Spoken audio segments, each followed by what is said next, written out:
સુરદાસજી રચિત ભ્રમર ગીતમાં હવે આગળનું પદ આવશે. કાહે કો રોકત માર્ગ સુદો, સુનહુ મધુપ નિર્ગુણ કંટકતે રાજપથ क्यों रूंदो. કે તુમ શીખી પઠાએ હો કુબજા, કહ્યો શ્યામ ગનહું દો. વેદ પુરાણ સ્મૃતિ સબ ઢૂંઢો, जुबतीनी जोग कहूँ द्यो. ताको कहाँ परेखो कीजे, जाने छाछ न दूधो. सूर मूर अक्रूर गयो ले, ब्याज निवेरत उदो.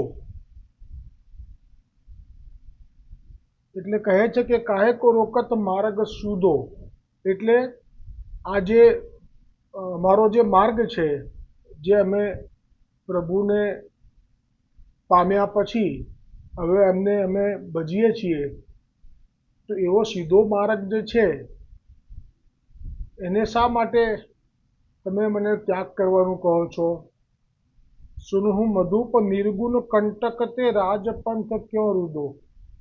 અને તમે જે કહો છો કે નિર્ગુણ નિરાકારનું ધ્યાન કરો, તો એ તો નિર્ગુણ કંટક એટલે એ તો અઘરું છે. તો રાજ માર્ગ એટલે કે જે સરળતાથી ચાલી શકાય એવો વિશાળ માર્ગ છે આ ભક્તિનો, એ છોડીને તમે શા માટે અમને આવો અટપટો ને અઘરો માર્ગ બતાવો છો. હા, તો આ ભગવદ્ ગીતામાં અર્જુને પૂછ્યું હતું કે આપનો ભક્તિ માર્ગ શ્રેષ્ઠ કે જ્ઞાન માર્ગ. તો ત્યારે પણ ભગવાને આ જ કહ્યું હતું કે જ્ઞાન માર્ગ જે છે એ બહુ જ કઠણ છે અને એમાં બધાયનું સામર્થ્ય નથી, અને ભક્તિ માર્ગ જે છે એ સરળ છે. એટલે એ રીતે ગોપીજનોએ પણ એ જ વાત કરી. વળી પાછી શંકા જાય છે કુબ્જા ઉપર, કેમ કે સ્ત્રીનો સ્વભાવ છે કે જે પોતાના પ્રિયતમની સાથે બીજી કોણ છે કે જે એમને સાથે એમને વશ કરીને બેઠી છે. તો એમને આવો મનમાં એક શંકાનો ભાવ જ રહ્યા કરે છે. ખરેખર એવું નથી.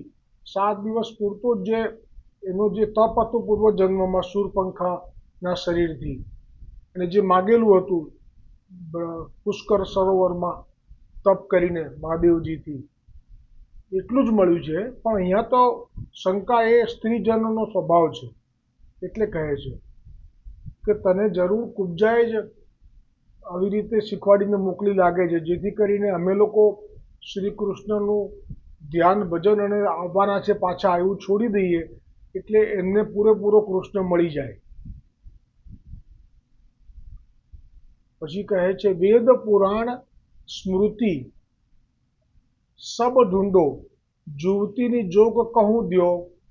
અને ઉદ્ધવજી, તમે તો પ્રકાંડ પંડિત છો, તમારા ગુરુ તો સામર્થ્યવાન છે બૃહસ્પતિજી, તો તમે વેદ પુરાણ અને સ્મૃતિનું સારો અભ્યાસ ધરાવો છો, તો તમે જ જુઓ એમાં ક્યાંય લખ્યું છે કે સ્ત્રીઓએ યોગ કરવો જોઈએ.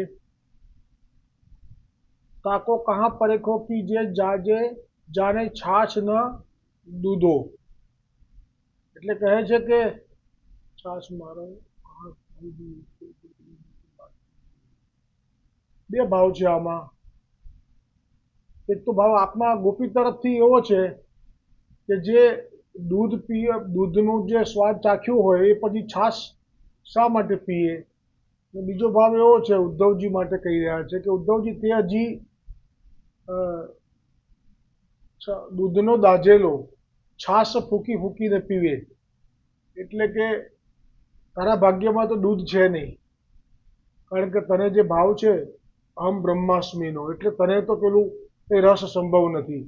એટલે તું તારે દૂધનો દાઝેલો છું, છાશ ફૂંકી ફૂંકીને પીધા કર. એટલે કે તું તારા નિર્ગુણ નિરાકાર અને તારા જે સખામાં તારો ભાવ છે અહમ બ્રહ્માસ્મિ વાળો, એનો જ તું આનંદ લીધા કર. સુર મૂર અક્રૂર ગયો લે વ્યાજ નિવેરત ઉદો. અને ઉદ્ધવ, હવે તો એવું લાગે છે અમને કે જે અમારું મૂડી હતી, અમારી માયા મૂડી જે બી કંઈ ગણો જીવનની, એ બધી તો શ્રી કૃષ્ણ હતી. એ જે મૂડી હતી એને તો અક્રૂરજી આવીને લઈ ગયો. હવે આ વ્યાજ એટલે અમારે જે એમની સાથેનો જે સંબંધ છે અને એમાં જે આપે અમને કૃપા કરીને અમારું નામ લઈને બોલાવીને અમારી પર જે પણ કૃપા કટાક્ષથી જોઈને અને રાસમાં અમને વિહાર કરાવડાવીને દાંડલીલા અને માંડલીલામાં અમારા બધા જ મનોરથો પૂરા કરીને જેમણે અમને લીલા રસનો અનુભવ કરાવ્યો છે એ અમારું વ્યાજ છે. હવે મૂડી રૂપે શ્રી કૃષ્ણ ગણતા હતા એ તો લઈ ગયા અક્રૂરજી. અમારી પાસે હવે મૂડી તો છે નહીં. હવે જે છે વ્યાજથી અમે જીવીએ છીએ. હવે આ વ્યાજ પણ તારે લઈ જવું છે એટલે તું વ્યાજ લેવા આવ્યો છું. અને ઉદ્ધવ, તું જે કહે છે નિર્ગુણ નિરાકાર માટે કે મન લગાડો મન લગાડો, પણ તને ખબર છે આગળનું પદ, ઉદો મન ના ભયે 10 20, એક હૂતો સો ગયો શ્યામ સંગ કો આરાધે ઈશ. અમારી પાસે મન તો એક જ છે અને બધા પાસે એક જ હોય, અને એક મન અમારું હતું એ પણ શ્રી કૃષ્ણ લઈ ગયા. હવે અમારું મન અમારી પાસે નથી, તો હવે અમારી પાસે હોય જ નહીં મન. અમારી પાસે 10 20 તો મન નથી કે તું કહે છે એવી રીતે અમે હવે શ્રી કૃષ્ણની લીલાનું સ્મરણ છોડી દઈને નિર્ગુણ નિરાકારમાં મન લગાડી શકીએ.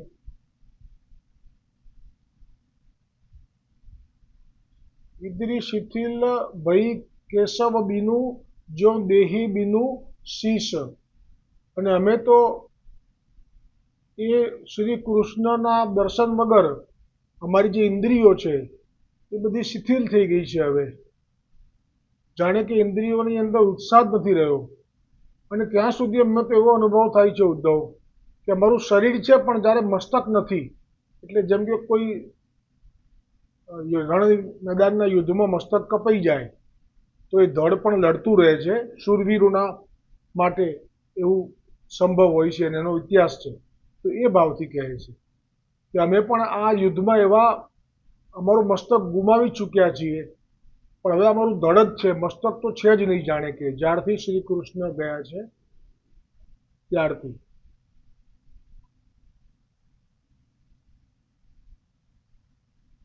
આશા લાગી રહી તન શ્વાસા જીવહી કોટી બરીશ. પણ ગોપીજનો કહે છે અમને એટલો બધો વિશ્વાસ છે શ્રી કૃષ્ણ ઉપર, કારણ કે જ્યારે ધનુષ્ય યજ્ઞ જોવા માટે અહીંથી અક્રૂરજીના રથમાં બેસીને ગયા ત્યારે અમે રસ્તામાં માર્ગમાં રોકીને ઊભા રહ્યા, ત્યારે એ રથ ઉપરથી નીચે ઉતરી અને અમને ખૂબ ભાવથી પ્રેમથી કહ્યું છે કે ગોપીજનો, તમે જરા પણ એવું ના વિચારો કે હું પાછો નહીં આવું. હું તમને વચન આપું છું કે હું જરૂર પાછો આવીશ. અને અમે એ આશાએ હવે 1 કોટી એટલે 1 કરોડ વર્ષ પણ રાહ જોવાની થશે. અમને વિશ્વાસ છે કે અમારો કનૈયો આવશે એટલે અમે રાહ જોઈશું.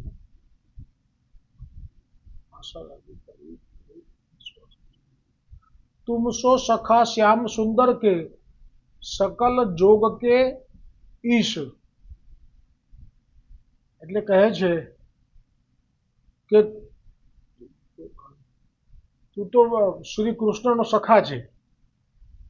એટલે પહેલા જ્યારે આવ્યો ત્યારે ભાવ કયો હતો કે આ રસ જાણે છે, પણ હવે જાણી લીધું ને કે હવે રસ નથી જાણતો, એટલે હવે એમનો જે ભાવ છે એ કહે છે કે હવે કયો ભાવ છે એ પણ જાણી ગઈ. ગોપીઓ અભણ છે પણ કોઈનો ભાવ પણ વાંચી લે છે, કેમ કે પ્રભુનું જેને સાનિધ્ય હોય એ પછી અભણ હોય તો પણ બધી રીતે એ કોઈના પણ હૃદયના ભાવને જાણી શકે. એટલે કહે છે કે તું તો શ્રી કૃષ્ણનો સખો છું, યોગ કે પૂર્ણ જ્ઞાતા, અને યોગનો તો તું જાણકાર છું.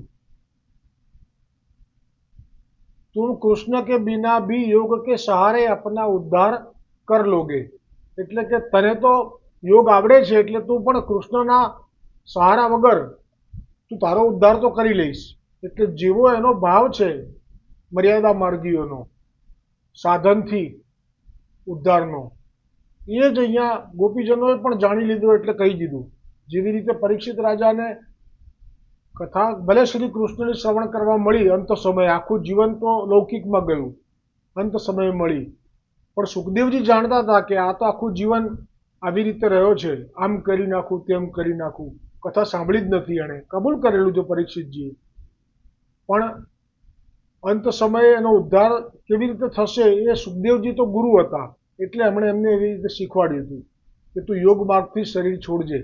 આ રીતે જીવને નેત્રો બંધ કરી ધ્યાનમાં ભગવાનનું ધ્યાન કરી અને પછી ભગવાન શ્રી કૃષ્ણનું જ સહારો તો એ જ, પણ યોગ માર્ગથી પછી નેત્રો બંધ કરી અને તારો જે જીવ છે એને બ્રહ્મરંધ્ર માર્ગથી કાઢજે, એટલે તારો ઉદ્ધાર થઈ જશે. એટલે અહીંયા ગોપીજનો પણ આ જ વાત કરે છે કે योग के पूर्ण ज्ञाता हो तुम, कृष्ण के बिना भी योग के सहारे अपना उद्धार कर लोगे. તમે તો કરી શકશો, કારણ કે તમને તો યોગ માર્ગથી બધું આવડે છે ઉદ્ધાર પામતા. हमारा तो नंद कुमार कृष्ण के सिवा कोई ईश्वर नहीं है. એટલે જે આયા હતા ભાવથી એ ભાવમાં હવે પૂરેપૂરો ગોપીજનોએ પોતાનો ભાવ એકદમ સ્પષ્ટ કરી દીધો, એટલે જેથી કરીને હવે ઉદ્ધવને આશા ના રહે કે હું જે આવ્યો છું ભાવથી નિર્ગુણ નિરાકારમાં એમનું મન લગાડવા, જેથી રડે નહીં. ને રડે નહીં તો ભગવાન શ્રી કૃષ્ણ પણ ત્યાં રડે નહીં. એ ભાવ જે હતો એમાં હવે એમને થયું કે નહીં, આ તો શ્રી કૃષ્ણ વગર એ કશું જ એમને સ્વીકાર્ય નથી. આવી દ્રઢતા હવે ઉદ્ધવજીને પણ થઈ ગઈ, અને ઉદ્ધવજીએ જે દર્શન કર્યા ગોપીજનોની ભક્તિના, હવે ઉદ્ધવજીનું મન પણ પરિવર્તન પામી ગયું. એટલે હવે કહે છે આમ તો આનો પાર નથી, એવું કહે છે કે આમાં ઘણા બધા સંવાદ છે. અને મને પણ એવું સ્મરણ હતું કે આજથી 2021થી મેં આ સુરદાસજીના પદો મૂકવાનું મેં શરૂ કર્યું છે, 2021 કે 23થી, આજે 26 છે. એમાં મને બરાબર સ્મરણ છે કે આમાં મારી પાસે વધારે પદો છે, પણ અત્યારે મને પ્રાપ્ત ન થઈ શક્યા. મેં બહુ શોધ્યા ગઈકાલે, કેમ કે 4 વર્ષના ફેસબુકમાં કઈ જગ્યાએ છે એમાં સમય લાગશે થોડો, એટલે હવે હું અટકું છું. આમાં જેટલું છે એટલું કરી આજે આ સંવાદને અહીંયા પણ વિરામ થાય છે, હું પણ વિરામ કરું છું. અને પ્રભુની પ્રેરણાથી મને જે આવતીકાલે શ્રીનાથજીનું ચરિત્ર, જે બહુ સુંદર હરિરાયજી રચિત છે, જેમાં એવા લીલાઓથી એ પ્રાપ્ત છે કે જેનો શબ્દોથી અનુભવ કે વર્ણન ન થઈ શકે. તો આવતીકાલથી બસ આવું જ રહેશે, રસના ચટકા રહેશે, કુંડા નહીં હોય. તો આવતીકાલથી શ્રીનાથજીનું ચરિત્ર શરૂ થવા જઈ રહ્યું છે. આજે ઉદ્ધવજીનું જે મન હવે ગોપીજનોનો હૃદયનો ભાવ જાણે અને રસ સમજી શકે શ્રી કૃષ્ણની વેદનાને, એટલે જ શ્રી કૃષ્ણએ ઉદ્ધવજીને મોકલ્યો હતો. હવે ઉદ્ધવજીને સમજાયું કે અચ્છા એટલે મને મોકલ્યો હતો શ્રી કૃષ્ણએ કે ગોપીજનો પાસે તો આવો રસની ખાણ છે ને મારી પાસે તો એક બુંદ પણ નથી. એ હવે જે સમજાય છે એ વાત આવે છે. गोपी उद्धव संवाद के ऐसे कई कई पद है जो कटाक्षो विरह दशाओं राधा के विरह और निर्गुण का परिहास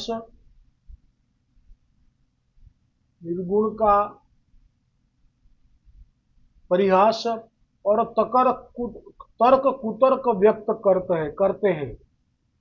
सभी एक से उत्तम है, पर यहाँ सीमा में लेखकी એટલે કે આમ તો બહુ જ છે વિસ્તાર, પણ અત્યારે અહીંયા એક સમયને કારણે અહીંયા અમે રોકાઈ જઈએ છીએ.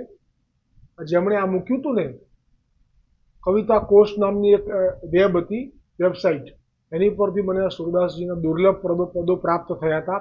તો સારું થયું ભગવદ પ્રેરણાથી કે મેં તે જ વખતે બધા કોપી પેસ્ટ કરીને સેવ કરી લીધા, જેથી કરીને મને આવો લાભ મળી શકે. એ વખતે તો મારી પાસે આટલી પણ ક્ષમતા નહોતી, જે હવે શ્રી આચાર્ય ચરણ મહાપ્રભુજી વલ્ભાચાર્યજી અને શ્રી સુરદાસજી અને અમારા બ્રહ્મસંબંધ દાતાર ગુરુ શ્રી બ્રજેશકુમારજીની કૃપાથી પ્રાપ્ત થઈ શકી. તો હવે જે લાભ મળે છે એટલો હું તમને રંચક માત્ર પણ એનો લાભ સાથે તમને પણ મળે એવા ભાવ સાથે જ આ હું રાખું છું. હવે આજે જે વિરામ થઈ રહ્યો છે તેમાં અંતતઃ ગોપિયા રાધા કે વિરહ કી દશા બતાતી હૈ.